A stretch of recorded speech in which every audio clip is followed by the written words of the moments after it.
Merci de nous suivre et de vous abonner sur la chaîne des leaders Go 221. Cher directeur général, c'est avec un réel plaisir que nous procédons aujourd'hui à la signature de la convention de partenariat entre la Délégation générale à l'entrepreneuriat rapide des femmes et des jeunes et l'Agence sénégalaise d'électrification rurale ASER dans le cadre du programme d'accès à l'électricité et de promotion de l'entrepreneuriat durable.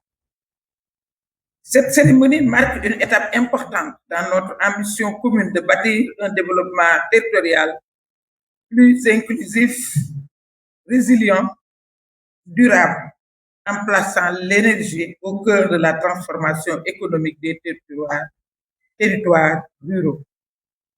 Aujourd'hui, l'accès à l'électricité dépasse la seule notion de service essentiel. Il constitue un véritable levier de production, de transformation et de création d'emplois et d'opportunités pour les populations rurales. À travers ce partenariat, la DERFJ et l'ASER portent une vision commune, faire de l'énergie un accélérateur de développement économique, capable de soutenir les producteurs, faciliter l'irrigation et la mécanisation agricole, renforcer la valorisation des produits locaux et favoriser un entrepreneuriat rural créateur d'emplois et de valeur ajoutée. Cette vision se traduit concrètement à travers les programmes portés par la DERFJ, notamment au niveau du PAVI 2 et Baïsawar du Sénégal, initiative phare visant la mise en place de 3000 fermes intégrées et intelligentes à travers tout le pays. Mesdames et messieurs, le développement de plusieurs projets accompagnés par l'ADER nécessite une énergie fiable, accessible et adaptée aux usages productifs. Pompage solaire pour l'irrigation, système de surveillance, unité de transformation, chambre froide, équipement industriel et numérique. L'énergie devient ainsi un facteur essentiel de performance, de rentabilité et de durabilité des unités industrielles et des exploitations agricoles modernes. Grâce à cette convention, nous pourrons, monsieur le directeur, mieux identifier les zones prioritaires, planifier les infrastructures énergétiques en cohérence avec les pôles de production, développer des solutions solaires adaptées et accompagner les bénéficiaires vers des modèles économiques viables et durables. Notre ambition est de faire émerger de véritables projets agro-énergétiques capables de stimuler l'économie locale, renforcer les chaînes de valeur et offrir des perspectives durables aux jeunes et aux femmes.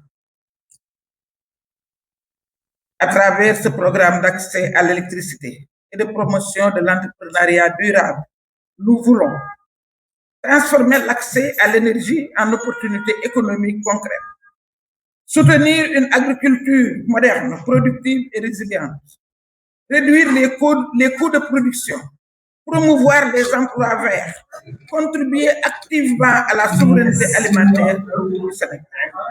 Cette initiative est en parfait alignement avec la vision Sénégal 2050.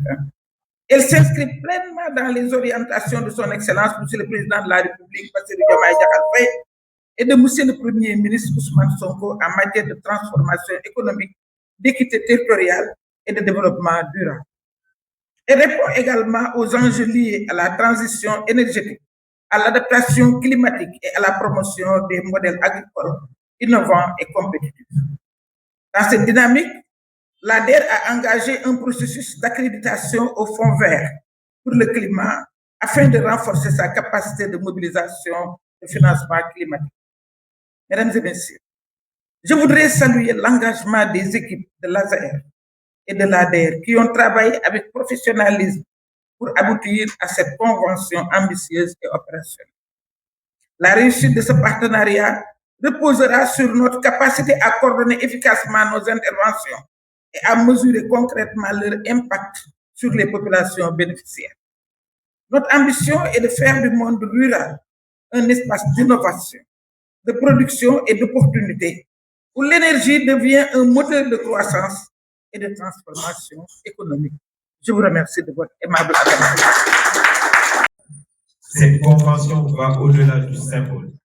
Il s'agit d'un partenariat d'action qui a vocation à se traduire concrètement sur le terrain par l'identification d'opportunités économiques liées aux infrastructures énergétiques, l'orientation des financements vers les localités rurales prioritaires et l'accompagnement des femmes et des jeunes pour le développement local. Madame le délégué général, mesdames et messieurs, nous comprenons donc que l'accès à l'électricité en milieu rural n'est pas une fin en soi. Il doit être un levier de transformation économique et sociale capable d'améliorer les conditions matérielles d'existence de la population. Dès lors, notre responsabilité commune consiste désormais à en faire un véritable outil de création de richesse, d'inclusion sociale et de transformation durable. Je voudrais à cet égard adresser mes sincères remerciements aux équipes techniques de nos deux institutions pour leur adhésion à cette vision et pour le travail remarquable accompli dans la préparation de la convention, celle d'aujourd'hui. Merci également à Madame le délégué général d'avoir partagé cette ambition commune, ainsi que pour sa confiance, son engagement et sa disponibilité tout au long du processus ayant conduit à la concrétisation de ce partenariat. Je vous remercie pour votre attention.